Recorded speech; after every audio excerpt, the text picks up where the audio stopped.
Manggalak misan tangan BWT kang ngawing-ngawing. Napina cenah ngecek beja mangan nu galak nitu teh ngosok lewi galak lamun nyare ngejeng lalaki kang ngawing-ngawing. Wah, ngomong-ngomong kitu teh jadi ngosok ngayang ngawin kang ngawing-ngawing. Sok rupa-rupa wae teh si Anteng mah. Tenanaonan. Si Rawing kaget ningali Jumadi jeung baturna nyalampeurkeun ka si Rawing bari ting poyongkod. Di barung jeung ngasongkeun dampaleungeun ngajak sasalaman sikep nu kacida pisan hormatna, malah Jumadi kadenge nyarita. Akang nuhunkeun kana pitulungna risugan teh lain jang Rawing teh ieu teh. Upama seug teh ditulungan duka ting kumaha nasib akang dua nuhun Nyi Rawing. Akang bener-bener ngarasa kahutangan budi. Kenapa poyongkodan kitu, Kang? Kuring mah lain raja yo, cok kitu poyongkod kitu ih. biasa Kang Jumadi, sok nangtung aja ah. Arajeg. Keur kabeneran pugo ge bieu mah. Jeung nya deui sari langkingna terus kabur, sieun terus bogoheun meurinan ka kuring. Kitu teh Kang. Jumadi jeung saurang baturna jadi era sorangan ku sikepna si Rawing. Tetela jalmana teu hayang diugung-ugung sigana teh, teu lila Jumadi nyarita deui. Akang ge pugu teu nyangka bakal panggih di dieu jeung si sari langking anu geus mikat adi akang ge jaka ngaran Jumara anu nepikeun ka hanteuna pisan. Lantaran kumaha teu nya susah nyaritakeunana Nyi Rawing, sabab si sari langking kawilang awewe anu muhit ilmu setan. Geus loba jajakan jadi korban jadi mangsa dirina nu ngumbar asmara. Ari Kang Jumadi, euy mana kitu asal teh? Jeung geus wawuh jeung sari langking di urang mana teh sari langking teh? Si Banteng Wulung eta teh ateuleun sigana teh bibirna lamun teu milu ngomong. Ngenyang enta teh randang atawa masih keneh marawan. Geulis misan geuningan nyangan ningalin mah. Ngawakna ngogengeusi ngojeng mengker sigana teh. Nah, eta mah si Anteng ngeceng ka si langking. Aduh, karunya teuingnya. Lamun nyaho ngeceng kitu mah ku akang tadi ditewak meureun Anteng. Cikumah terangkeun ka kuring Kang Jumadi. Lamun ngukur kana umur mah sabenerna sari langking teh geus kawilang awewe kolot nu geus rek nini-nini Rawing. Ngan manehna oge aji kajayaan boga aji kajayaan. Ari karesepna nyata ngumbar nafsu birahi ka lalaki ngora atawa jajaka. Ceuk beja mah pikeun kalanggungan atawa kalanggengan aji kajayaanana. Akang jeung sari langking teh sarua datang ti tatara kulon. Da puguh eta sari langking teh urut pamajikanana Ki Buyut Ireng. Ngadenge ngaran Ki Buyut Ireng disebut-sebut, si Rawing kerung pugu kaget meureunnan. Sabab sari langking anu tadi tarung jeung manehna teh urut pamajikanana Ki Buyut Ireng. Si Rawing jadi beuki panasaran, hatena terus nanya deui. Jadi penasaran ya. Jadi sari langking teh kungsi jadi pamajikanna Ki Buyut Ireng. Aduh, nya geus kolot lamun ngukur kana umur mah. Ngan eta bet sigawan oja keneh we nya. Paingan itu ari boga ilmu kajayaan mah terus jeung Kang Jumadi aya urusan naon tah? Jumara adi akang teh dipikat ku si sari langking. Sigana bae abong jajakan kurang wiwaha manehna teu kuat ngimbangan nafsu setana si sari langking. Geus saminggu meuneunan cicing di imahna si sari langking. Waktu ku akang diteang geus ajal nyawaan dina kayan sepak pias haropak lir upama eueuh getihan. Sedengkeun si sari langking nurutkeun beja init ka Gunung Halimun pikeun neangan kembang pancawarna. Atuh akang teh jadi panasaran kabeneran di akang oge boga tujuan anu sarua. Sabab akang dibejaan ku anu jadi guru pikeun kasalamatan jeung nanjeurna paguron watu jaga kudu boga kembang pancawarna. Kitu teh Rawing. Si Rawing ngaredet ka si Banteng Wulung bae jarita. aduh lah jadi loba nu ka Gunung Halimun lamun kieu mah teh yo ayo ka Gunung Halimun aduh jadi loba nu ka Gunung Halimun dengan Pemang Pancawarna aduh kabeh satujuan di teng hayang metik kembang pancawarna sedengkeun cek beja tak kembang dengan hiji-hijina kumaha ngapi milikna nya Jumadi netep antep ka Sirawing bari harita kada dilisan.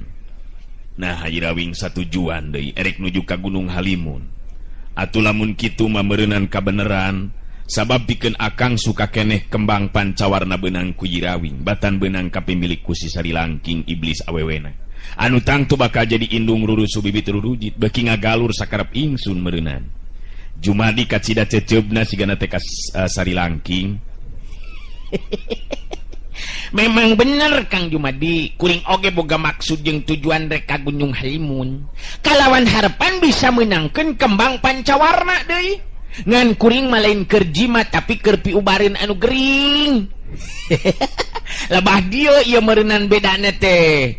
Jumadi silih teuteup jeung baturna beuki kapikir ayeuna mah kumanehanana duaan pikeun nyorang nuju ka Gunung Halimun teh tetela lain ngan ukur Sarilangking jeung manehanana bungkul. Tapi Sirawing oge rek nuju ka tempat nu sarua. Kadenge harita Sirawing cumarita deui. Atuh lamun kitu mah satujuan meureun jeung kuringnya Kang Jumat deui nya. Eueuh salahna lah lamun indit babarengan lin. Nya nurut nya hoe kuring mah japug wacan kungsi nyaho di mana lebah-lebahna eta Gunung Halimun teh. Kunaon cek pikiran Kang Jumadi daek lamun init babarengan jeung kuring. Jumadi ungeuk bari ngawalon. Teh bayana Irawing. Malah ari keur akang mah bungah bae nu aya. Kawilang jadi regreg meureunnan hate akang. Sabab sakumaha nu bieu karandapan ku diri akang duaan bieu upama seug teu ditulungan ku Irawing maduka teuing kumaha meureunna nasib akang duaan teh. Si Banteng Bulung kadenge milu nyarita mairan. Ngatum ngamun itu mah ngalus Maji. Ari mako-makonya mah memang mujung itu ngamun boga rasa rumah sama nyabab memang bener ngamunnya nih duaan ngento ditulungan ku Kang Awing-awing nang tunya nih duaan ngengges jadi koroban nyari langking. Jadi omongkeun kitu teng dapugu jinis na oge geus rumah saeun ngan jadi hanjakal pikeun kuring mah teu bisa nyarita nu panjang lebar jeung sarilangkeun teng. Sugan titik itu talajakna ngan kaina kuring rek nanyakeun dieu Kang Jumadi. Jumadi netep antep ka Sirawing terus nyarita. Nah naon rek ditanyakeun ku Irawing teh. Coba geura tebrakeun. Geura caritakeun sugan be akang bisa ngajawabna. Ngeunaan yo Ki Buyut Ireng. Geus lila ninggalkeun Tatar Kulon nurutkeun beja mah keur nenyangan calon murid anu sakirana bakal bisa ngawaris ilmuna. Oke. Ari Sarilangking pangnanepikeun ka bisa nyangking pangarti ilmu tandang maruta teh ti saha eta teh.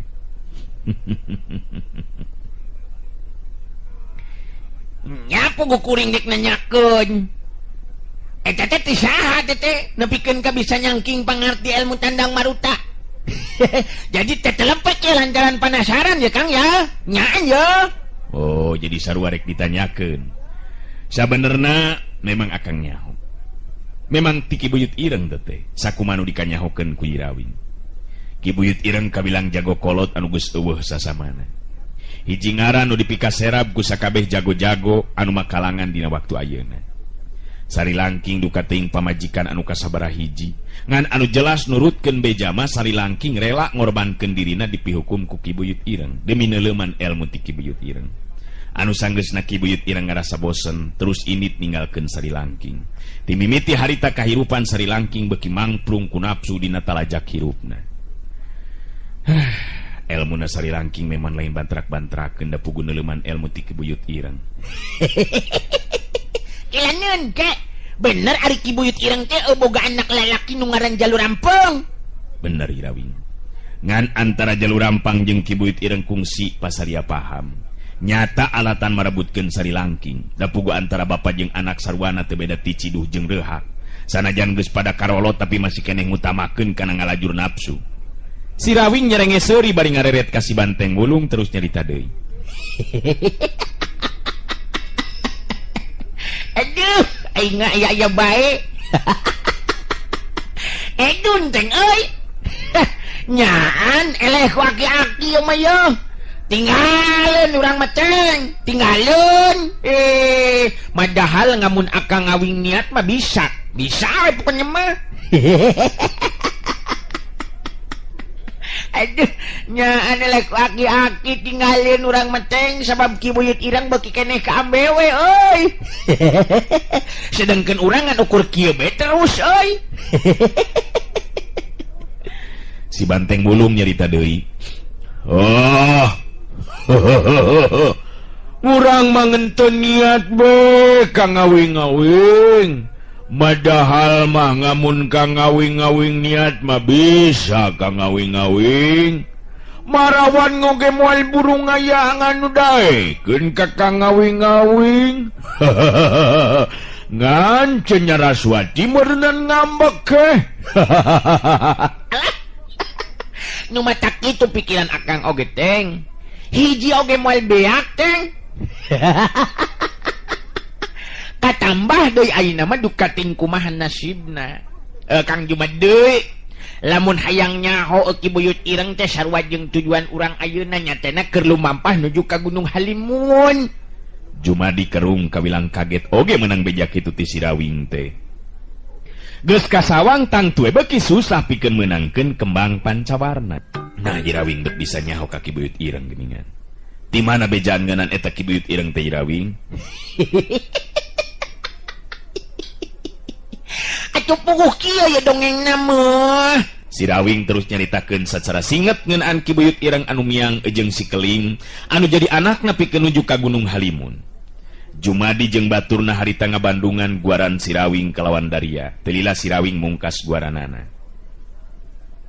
Tak kitu Kang Jumat deui. Kayak gitu terus bae ngomong teh Kang Jumat dieu. Ari ieu nu saurang deui batur Kang Jumat deui saha ieu ngaranna? Dulur tawa babaturan ieu teh kudu bejakeun ka komandoy. Si Rawing ngareret ka baturna Jumadi nu direret harita ngajawab. Ngaran akang Odon Rawing. Kawilang masih keneh dulur ka Kang Jumadi. Cah, kitu atuh milu omon. Ari pokok-pokoknya mah bisi hayang milu nyarita majarkeun teu diberean alas ke. Jadi kumaha ayeuna Kang Jumat deui? Kang Odon, narek neruskeun pamaksudan geus sanuju ka Gunung Halimun atawa rek kumaha? Jumadi ngarenghap narik napas panjang.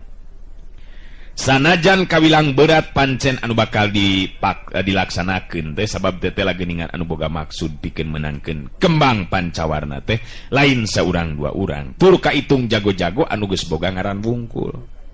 Tapi pikeun Jumadi tangtu beges kagok borontok ka Palang Carambang lamun teh mah kudu balik deui ka Paguron Watu Baja.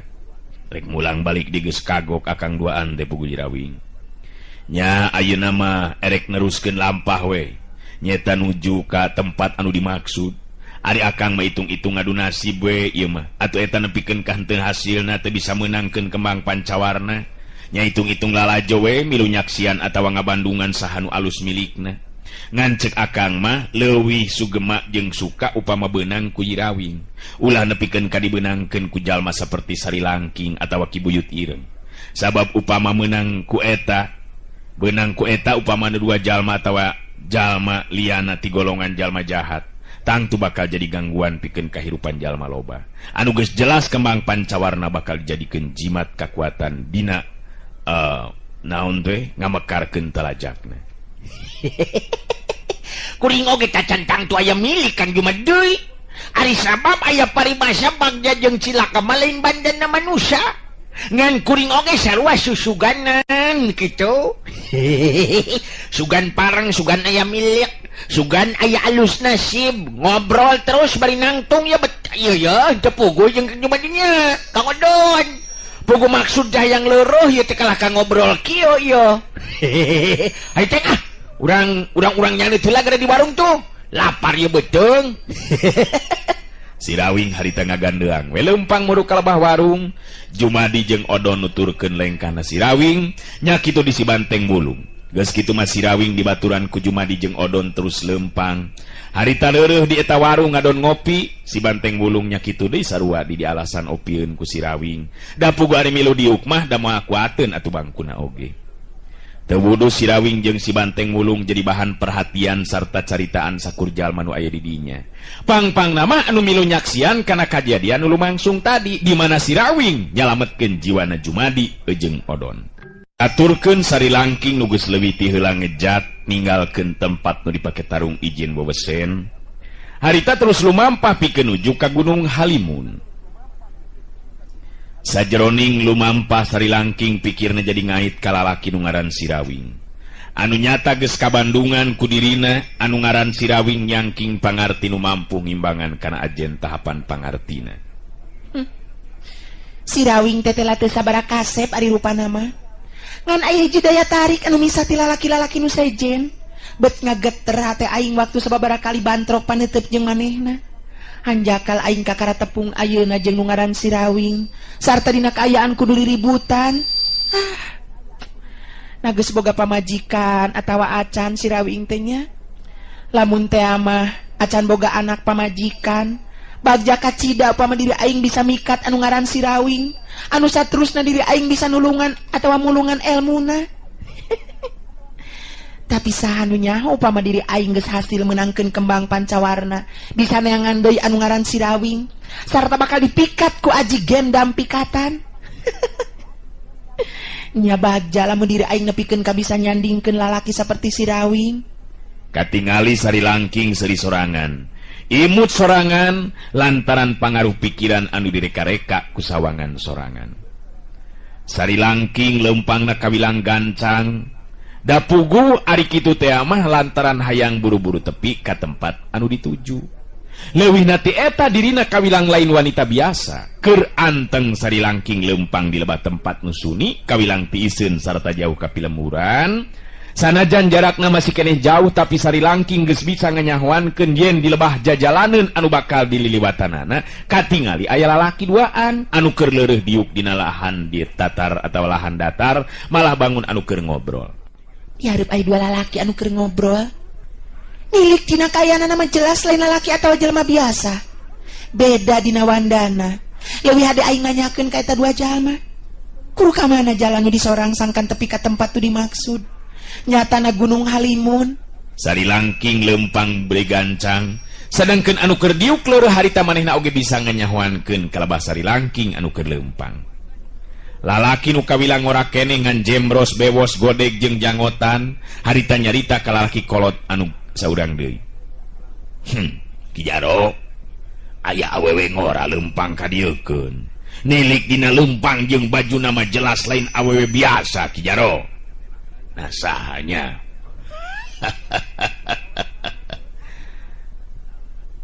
Teu sangka di tempat anu sunyi ki urang ditepungkeun jeung jago awewena Ki Jaro. Sing horeng teh Gempar alias Ki Jemros geuningan eta nu keur leureuh di baturan ku Ki Jaro teh.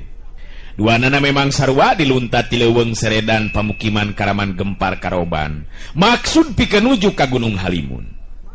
Ki Jaro ngareret ka lebah jalan anu keur disorang ku sari langking, nyerenge seuri bari ejeng ngandung harti bari nyarita. Bener Ki Jemros. Tetel, beki deket mah beki sidik awewe geulis geuningan. Nah sahanya betlu dengan lumampah nyorangan. Ngan jelas nilik dina wandana mah nya jago awewena itu yo. Keun hayang nyaho. Urang tanya Jaro. Dewek jadi penasaran bet hayang nyaho saha eta awewe teh. Nya bener-bener tetela geulis rupana Jaro. Ki Jemros oge beki sidik ayeuna mah ka sari langking. Sedangkeun sari langking da puguh memang geus diniatan ti tadina atuh upama geus deukeut ka eta dua lalaki rek ngahaja nanyakeun ngeunaan jalan anu kudu disorangna sangkan bisa tepi ka tempat anu dituju. Sanggeusna ngaliwatan ka hareupeun Gempar alias Ki Jemros. Sari langking antukna ngarandeg lengkahna paneteupna bantrok jeung teuteupna Gempar atawa Ki Jemros anu neuteub seukeut ka sari langking. Sari langking imut baris seri letik imut anu ngandung pangirut dilak anu mawa pamikat terus nyarita ditujukeun ka Ki Jemros. Kisanak duaan kuring ayeuna keur lumampah geus nuju ka Gunung Halimun. Sugan andika duaan bisa nuduhkeun ka mana jalan anu kudu disorang sangkan kuring bisa tepi ka tempat nu dituju. Gempar alias Ki Jemros ngareret ka Ki Jaro, duanana kawilang kaget oge ngadengit caritaan Sari Langking. Sabab ieu jelas kadenge kumanehanana duaan yen eta awewe terek lumampah nuju ka Gunung Halimun. Satujuan jeung manehna duaan. Ki Jemros nyerenge seuri bari jeung nangtung dituturkeun ku Ki Jaro. Gempar alias Ki Jemros ngareret ka Ki Jaro duanana kawilang kaget oge ngadengit caritaan Sari Langking. Sabab ia jelas kadenge kumanehanana duaan yen eta awewe terek lumampah nuju ka Gunung Halimun satujuan jeung manehna duaan. Ki Jemros nyerenge bari ejeung nangtung dituturkeun ku Ki Jaro. Ki Jemros neuteup ka Sari Langking rutret ti luhur kahandap. Bangun anu keur naksir ka Sari Langking tina tangtungan pangawakan nepikeun kana keuritan beungeut. Nyai teh nanya ka Akang. Narek aya maksud naon make jeung rek ka Gunung Halimun segala rupa. Betuanian pangawak awewe lumampah sorangan nuju ka Gunung Halimun, bangun anu penting pisan geuningan. Ari Sari Langking harita males teutepan gempar bari nyarita jero hatena. Cedeg jeung gagah ilalaki teh. Pangawakanana keker. Jelas pedas tanagana jeung sigana teh kawilang jago. An beungeut nama dibebos Jemros kitu. Getek sigana teh. Hayang nyaho aing panasaran, saha cenah ilalaki teh? Ningali Sari Langking masih keneh ngajanteng nangtung bari ngahuleung Ki Jemros alias Gempar. Jadi panasaran terus harita nanya deui ka Sari Langking. Rek aya naon lumampah ka Gunung Halimun sagala rupa Nyai? Memang Akang apal sarta nyaho jalan ka mana nu leuwih deukeut geus nuju ka Gunung Halimun. Ngantang tuh emo nuduhkeun kitu bae eta jalan. Upama ayeuna Nyai acan nerangkeun naon maksud jeung tujuan nuju ka eta patempatan.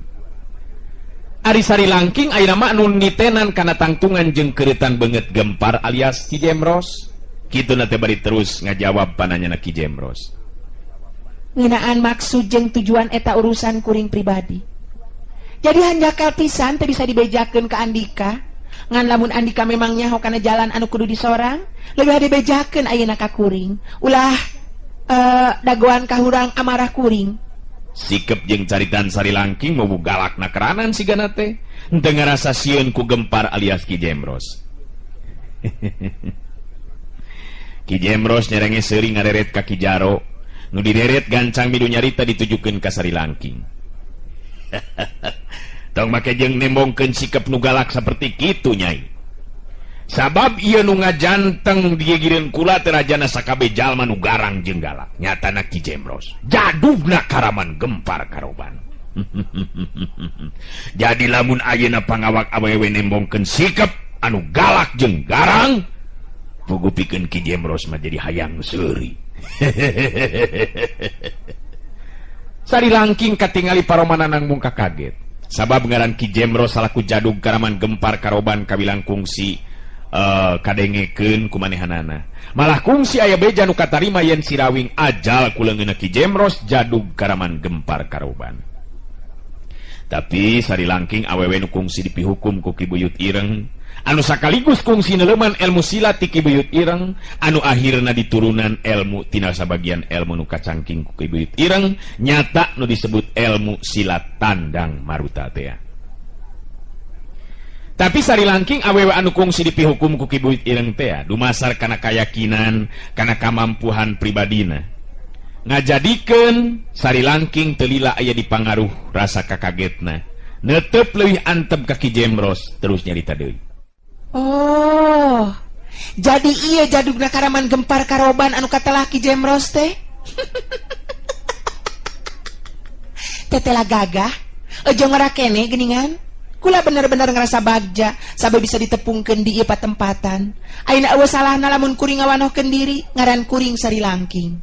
Ki Jaro ayeuna manu kabagian ngarasa kaget ngadengit caritaan sarta pangakuan Sari Langking. Ari sabab pikeun Ki Jaro anu memang kawilang dumuk di Tatar Kulon. Tangtu apal kana riwayat lambaran kahirupan Ki Buyut Ireng. Ki Jaro ngahulang bari nyarita jero hatena. Sari Langking. Ay. Sari Langking. Nate salah gitu didengian aing. Nurutkeun beja nu katarima atawa nu kungsi katarima ku aing. Sari Langking teh kawilang awewe nu kungsi jadi pamajikan Ki Buyut Ireng. Nya. Aing inget ayeuna mah. Kungsi ngadenge kana ngaran Sari Langking teh. Bener. Nya pamajikan Ki Buyut Ireng. Tapi nah geuningan ngora keneh kieu kudu nama geus kolot. Nurutkeun hitungan umur mah. Ningali Ki Jaro kalah kangahulang Sari Langking ngareret di Kagempar alias Ki Jemros terus nyarita deui. Ki Jemros, leuwih hade ayeuna mah bejakeun ka kuring. Mana jalan nu deukeut pikeun nuju ka Gunung Halimun? Lamun dibejakeun mangka kuring tangtu bakal nganuhunkeun ka andi kaduaan. Ki Jemros nulak cangkeng bari ngaliuk bari ngalenggak seuri. Anu tangtu atuh seurina bari ejeng dibarengan ku geter kakuatan tanaga lapisan. Sora seurina Ki Jemros muwu ngageterkeun kana jajantungna Sari Langking. Upama seug Sari Langking teu dilapis ku kakuatan jero tangtu bakal soak ngadenge sora seurina Ki Jemros. Hebat bener eta caritaan teh Sari Langking.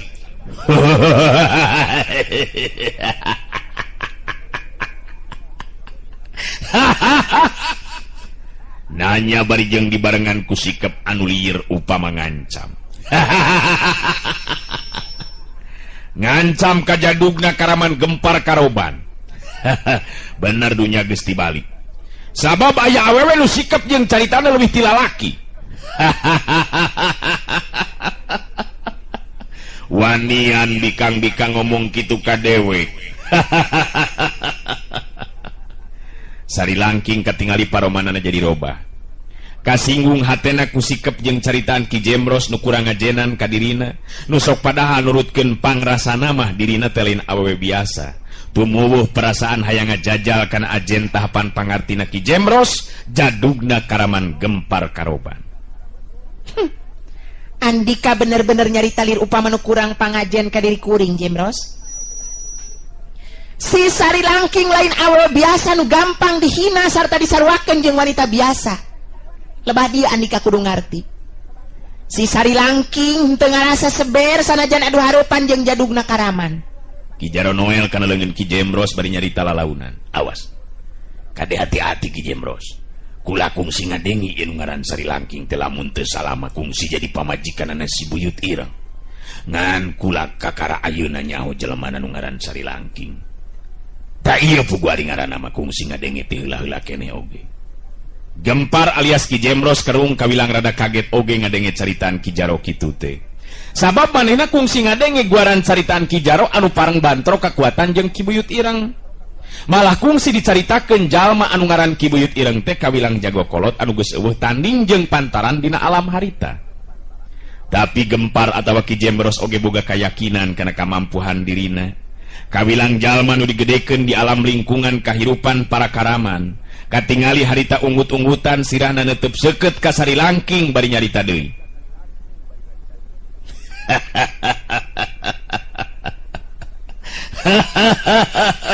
Jadi iya nu kungsi jadi pamajikanana Ki Buyut Ireng teh. Bagja teh meunang nyai. Lamun kitu mah kawilang awewe nu ngarasa boga pangarti meureunna nya. Syukur ayeuna urang ditepungkeun. Terus terang ayeuna dewek bakal nyarita. Bieu nanyakeun pikeun nuju ka Gunung Halimun, tetela lamun kitu mah urang satujuan. Sabab dewek duaan oge memang bakal nuju ka eta patempatan.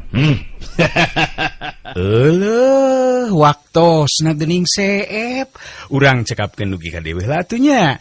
Acara dongeng kiwari kapihatur ku Wakepoh Kiwari neraskeun carios Si Rawing Kiwari. Hatur nuhun, permios.